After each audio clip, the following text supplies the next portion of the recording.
আসসালামু আলাইকুম। আশা করি সবাই ভালো আছেন। সঙ্গে আছি আমি সোহেল আহমেদ। আসলে কি ইরান ফরাসি বিমানবাহী রণতরীতে হামলা চালাবে? এই দাবি কিন্তু এরই মধ্যে ইরানের ভেতরে জোরালো হয়ে উঠেছে। ফ্রান্সের বিমানবাহী রণতরী শার্ল দ্য গোল এরই মধ্যে লোহিত সাগরে এসে পৌঁছেছে এবং ব্রিটেন বলেছে তারাও এই বিমানবাহী রণতরীর সমর্থনে তাদের একটি যুদ্ধজাহাজ লোহিত সাগরে পাঠাবে। তারা বলছে যে হরমুজ প্রণালীতে জাহাজ চলাচল নির্বিঘ্ন রাখতে ভবিষ্যতে, এখন নয়, ভবিষ্যতে তাদের এই জাহাজগুলো কাজ করবে। সেই ভবিষ্যৎ কখন সেটা তারা না বললেও বোঝা যাচ্ছে যে তারা ট্রাম্পের যে নানা পদক্ষেপ তাতে হয়তো সুযোগ মতো অংশ নেবে। যদিও ব্রিটেন এবং ফ্রান্সের সরকারের পক্ষ থেকে বলা হয়েছে যে হরমুজ প্রণালীতে বা ইরানের সঙ্গে কোনো সংঘাতে তারা জড়াবে না, কিন্তু তারা যে গোপনে আমেরিকার সঙ্গে কোনো আঘাত করেনি বা তাদের কোনো গোপন পরিকল্পনা নেই সেটা কিন্তু জোর দিয়ে বলা যাবে না। আমরা ইউরোপের আগের চরিত্র আচরণ দেখেছি। তারা ইরান ইস্যুতে সবসময় আমেরিকার সঙ্গে কাজ করেছে এবং ইরানের বিরুদ্ধে নিষেধাজ্ঞা আরোপ সহ নানা পদক্ষেপে ঐক্যবদ্ধভাবে কাজ করেছে। যদিও এইবারের যুদ্ধে ইরানের শক্তি সামর্থ্য দেখে তারা ভীত সন্ত্রস্ত হয়ে সরাসরি এই যুদ্ধে জড়াচ্ছে না, কিন্তু তাদের বৃহৎ পরিকল্পনা থাকতেই পারে। গোপনে তারা আঘাত করে ঐক্যবদ্ধভাবে যে কোনো সময় ইরানের উপর আঘাত হানতে পারে। এই বক্তব্য আমি দিচ্ছি এমনটি নয়, এটা ইরানের কোনো বুদ্ধিজীবী এর মধ্যে উত্থাপন করেছেন। ইরানের বিখ্যাত পত্রিকা কেইহানের প্রধান সম্পাদক হোসেন শারিয়াত মাদারি সহ বুদ্ধিজীবীরা এই বক্তব্য দিয়েছেন যে খুব শিগগিরই আগাম হামলা চালিয়ে ফ্রান্স এবং ব্রিটেনের হুমকি নস্যাৎ করতে হবে। তা না করে ভবিষ্যতে এই জাহাজগুলোই ইরানের জন্য বড় ধরনের হুমকিতে পরিণত হবে এবং সেগুলো ঠেকাতে ইরানকে হিমশিম খেতে হতে পারে। ইরান এই ধরনের পদক্ষেপ নেবে কিনা তা নিশ্চিত করে বলা যাচ্ছে না, কিন্তু এটা ঠিক যে হোসেন শারিয়াত মাদারির মতো ব্যক্তিত্বরা এই বিষয়টি নিয়ে ভাবছেন। হোসেন শারিয়াত মাদারি ইরানের সাংবাদিক মহলের পাশাপাশি সরকার ব্যবস্থায় অত্যন্ত প্রভাব রাখেন। তিনি রাষ্ট্র ব্যবস্থায় নানাভাবে সংযুক্ত এবং তার বক্তব্যের একটা গুরুত্ব রয়েছে। পাশাপাশি ইরানের জনগণের পক্ষ থেকে সম্প্রতি পরমাণু বোমা বানানোর দাবিটিও জোরালো হয়েছে। তারা নানাভাবে নানা আবেদনপত্রের মাধ্যমে, পত্রপত্রিকা এবং সামাজিক যোগাযোগ মাধ্যমে এই দাবি তুলেছেন যে দ্রুততম সময়ের মধ্যে পরমাণু বোমা বানিয়ে ফেলতে হবে, তা না হলে হুমকি থেকেই যাবে। তারা উত্তর কোরিয়ার উদাহরণ টেনে নিয়ে আসছেন যে উত্তর কোরিয়া পরমাণু অস্ত্রের অধিকারী হওয়ার কারণে নানা হুমকি ধমকির পরও দেশটির বিরুদ্ধে আমেরিকা কোনো ধরনের সামরিক পদক্ষেপ নেওয়ার সাহস দেখাচ্ছে না। ফলে ইরানের কাছে যদি পরমাণু অস্ত্র থাকে তাহলে ইরানও একটি সুবিধাজনক অবস্থানে থাকবে। যদিও ইরান বারবার বলেছে যে এটি গণবিধ্বংসী অস্ত্র, এটি তৈরি করার ইচ্ছা তাদের নেই, কিন্তু জনগণের পক্ষ থেকে কিন্তু এই দাবিটি এরই মধ্যে জোরালো হয়েছে। আর আমরা যে প্রসঙ্গে কথা বলছিলাম যে ইউরোপের সঙ্গে ইরান কোনো সংঘাতে জড়িয়ে যাবে কিনা, সেই আশঙ্কা কিন্তু উড়িয়ে দেওয়া যায় না। ইউরোপ যদি ইরানের বিরুদ্ধে কোনো পদক্ষেপে যায়, এই রণতরী যেভাবে পাঠিয়েছে সেটি যদি আসলেই ট্রাম্পের খেদমতে হয়ে থাকে তাহলে কিন্তু ইরান ছেড়ে দেবে না। ইরান ইউরোপের বিরুদ্ধেও পদক্ষেপ নিতে দ্বিধা করবে না। এর পাশাপাশি আঞ্চলিক উত্তেজনাপূর্ণ আরও দুটি ঘটনা ঘটে গেছে। একটি হলো যে কুয়েত ইরানের 4 জন নাগরিককে সাগর থেকে আটক করেছে। তারা বলছে যে এই 4 নাগরিক ইরানের আইআরজিসির সাথে সম্পর্কিত এবং তাদের দ্বীপে অবৈধভাবে প্রবেশ করতে চেয়েছিল, কিন্তু ইরানের পররাষ্ট্রমন্ত্রী সাইয়েদ আব্বাস আরাকচি বলছেন যে এই চারজন নিরপরাধ এবং তারা কোনো বেআইনি কাজ করেননি। তারা যে দ্বীপের কাছ থেকে গ্রেপ্তার হয়েছেন সেই দ্বীপটি মূলত আমেরিকা ইরানের বিরুদ্ধে যুদ্ধে ব্যবহার করেছে। এর পাশাপাশি ইসরায়েলের প্রধানমন্ত্রী দপ্তর থেকে একটি খবর প্রকাশ করা হয়েছে। সেটি হলো, তারা বলেছে যে ইরানের সাথে যুদ্ধের একেবারে চরম মুহূর্তে তাদের প্রধানমন্ত্রী বেনিয়ামিন নেতানিয়াহু সংযুক্ত আরব আমিরাত সফর করেছেন। এ থেকে ইঙ্গিত পাওয়া যাচ্ছে যে সংযুক্ত আরব আমিরাতকেও তারা যুদ্ধে জড়িয়ে ফেলেছিলেন। সংযুক্ত আরব আমিরাত এবং সৌদি আরব ইরানে সে সময় হামলা চালিয়েছিল বলেও এরই মধ্যে নানা মিডিয়ায় খবর এসেছে। সব মিলিয়ে সেখানে আরেকটি উত্তেজনাকর পরিস্থিতি তৈরির চেষ্টা করা হচ্ছে পশ্চিমা মহল থেকে। তবে ইরান প্রথম থেকেই বলেছে যে আমরা আগ্রাসী শক্তি এবং তাদের সহযোগী শক্তির বিরুদ্ধে কঠোর ব্যবস্থা নেব এবং এ বিষয়ে কোনো ধরনের ছাড় দেয়া হবে না।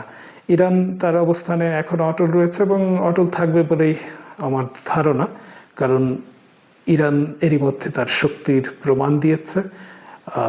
আমেরিকার গোয়েন্দা সংস্থাগুলোর পক্ষ থেকে সুস্পষ্টভাবে বলা হয়েছে যে ইরানের 95% ক্ষেপণাস্ত্র ঘাঁটি, ক্ষেপণাস্ত্র শহর, ক্ষেপণাস্ত্রের যে লঞ্চার এগুলো অক্ষুণ্ণ রয়েছে, সেগুলো যে কোনো সময় তারা ব্যবহার করতে পারে। এবং হরমুজ প্রণালীর আশেপাশের যে ক্ষেপণাস্ত্রের শহরগুলো এবং ক্ষেপণাস্ত্রের ঘাঁটিগুলো সেগুলো সচল রয়েছে এবং যে কোনো সময় সেখান থেকে ক্ষেপণাস্ত্র ছুড়ে আগ্রাসী শক্তি বা শত্রুর জাহাজ বা নৌযান ধ্বংস করার ক্ষমতা ইরানের রয়েছে। আমি আশা করি যে আমাদের মুসলিম দেশগুলোর মধ্যে যাতে কখনোই সংঘাত তৈরি না হয়, মুসলিম দেশগুলোর মধ্যে কোনো ধরনের বিরোধ যাতে শান্তিপূর্ণভাবে সমাধান হয় সেই প্রত্যাশাই আমি করি।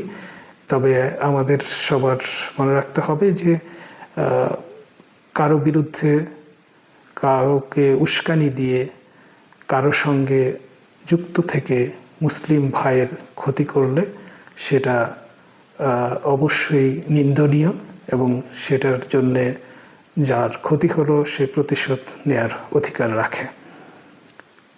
হরমুজ প্রণালী ইস্যুতে আরেকটি বক্তব্য এসেছে। ইরানের সামরিক বাহিনীর ব্রিগেডিয়ার জেনারেল আকরামি নিয়ে বলেছেন যে হরমুজ প্রণালী এখন আমাদের জন্য বড় ধরনের একটা সুযোগ হয়ে দাঁড়িয়েছে। আমরা তেল খাত থেকে অর্থাৎ তেল রপ্তানি করে যে পরিমাণ অর্থ আয় করি, হরমুজ প্রণালী থেকে টোল আদায় করে তার চেয়ে দ্বিগুণ অর্থ আমরা সংগ্রহ করতে পারবো। এটা আমাদেরকে করতেই হবে এবং সেখানে একটি নতুন নিয়ম, নতুন ব্যবস্থা আমরা চালু করব। তিনি পাশাপাশি এই হুঁশিয়ারি দিয়ে দিয়েছেন যে আমেরিকা যদি আবার ভুল করে তাহলে আমেরিকাকে তল্পিতল বা নিয়ে মধ্যপ্রাচ্য থেকে এই অঞ্চল থেকে চলে যেতে হবে। আমরা 1979 সালে ইসলামী বিপ্লব করার মাধ্যমে ইরান থেকে একেবারে চিরতরে ছেটিয়ে বিদায় করেছি আমেরিকাকে, এবার পুরো মধ্যপ্রাচ্য থেকেই তাকে বিদায় করা হবে এবং এই প্রস্তুতি ইরানের আছে বলে তিনি জানিয়েছেন। আসলে ইরান এখন যে অবস্থানে আছে, একটি অত্যন্ত শক্তিশালী অবস্থানে আছে। এখন আবার যুদ্ধ শুরু হলেও আমেরিকা ইসরায়েল পরাজিত হবে এবং সেই যুদ্ধে ভালো কিছু করতে পারবে না। এই কারণেই তারা নতুন করে আর যুদ্ধ শুরু করবে বলে মনে হয় না। তবে তাদের যে আকাঙ্ক্ষা, তাদের যে স্বপ্ন, সেটা বাস্তবায়নের চেষ্টা তো হবেই। আমরা জানি যে এরই মধ্যে নেতানিয়াহু দেশের ভেতরে নানাভাবে চাপের মুখে রয়েছে। ট্রাম্প তো তার জনপ্রিয়তা মারাত্মকভাবে হারিয়ে ফেলেছেন। এবছরই আমেরিকায় মধ্যবর্তী নির্বাচন হবে। ট্রাম্পের দল যাতে সেখানে ভালো করতে পারে সেই চেষ্টা ট্রাম্প করছেন। সে কারণে এইখানে একটা বিজয় তার দরকার, সে চেষ্টা তো তাদের থাকবেই। কিন্তু ইরান যে শক্তি এবং যে প্রজ্ঞার পরিচয় দিয়েছে তা ট্রাম্পের জন্য সত্যিই বিপজ্জনক সংকেত। এরই মধ্যে ট্রাম্প চীনে গেছেন এবং চীনে তাকে স্বাগত জানানো হয়েছে। তার চীন সফর ইরানের বা হরমুজ প্রণালীর উপর কী প্রভাব পড়বে তা নিয়ে কথা বলা যেতে পারে। চীন ইরানের অত্যন্ত ঘনিষ্ঠ মিত্র এবং কৌশলগত মিত্র। চীনের সাথে ইরানের অনেক চুক্তি রয়েছে এবং ইরান চীনে বিপুল পরিমাণ তেল বিক্রি করে। ইরানে অবকাঠামোগত খাত সহ জ্বালানি খাতে চীনের বিশাল বিনিয়োগ রয়েছে। চীনকে ইরান কাছে রাখতে সব ধরনের চেষ্টা চালাবে, এতে কোনো সন্দেহ নেই। ট্রাম্পের সফরের আগে ভাগে ইরানের পররাষ্ট্রমন্ত্রী আব্বাস আরাকচি চীনে সফর করে আসছেন এবং চীনা কর্মকর্তাদের সঙ্গে বৈঠক করে এসেছেন। নিশ্চিতভাবে বলা যায় যে সেখানে ট্রাম্পের সফর নিয়েও কথা হয়েছে। সেখানে যাতে ট্রাম্প বড় ধরনের সুবিধা নিতে না পারে, তার মোকাবেলায় কি করা যায়, ইরান প্রয়োজনে কী ধরনের সুবিধা দিতে পারে, সেগুলো নিয়েও নিশ্চয়ই কথা হয়েছে। তবে একটি বাস্তব বিষয় হলো যে গত কয়েকদিনে ইরান চীনা জাহাজগুলোকে বেশি বেশি হরমুজ প্রণালী দিয়ে ছাড় দিচ্ছে, অর্থাৎ হরমুজ প্রণালী অতিক্রম করার সুযোগ পাচ্ছে চীনা জাহাজগুলো। গত কয়েকদিনে 6টি চীনা জাহাজ হরমুজ প্রণালী অতিক্রম করেছে। তার মধ্যে কয়েকটি তেলবাহী জাহাজ রয়েছে, পণ্যবাহী জাহাজও রয়েছে।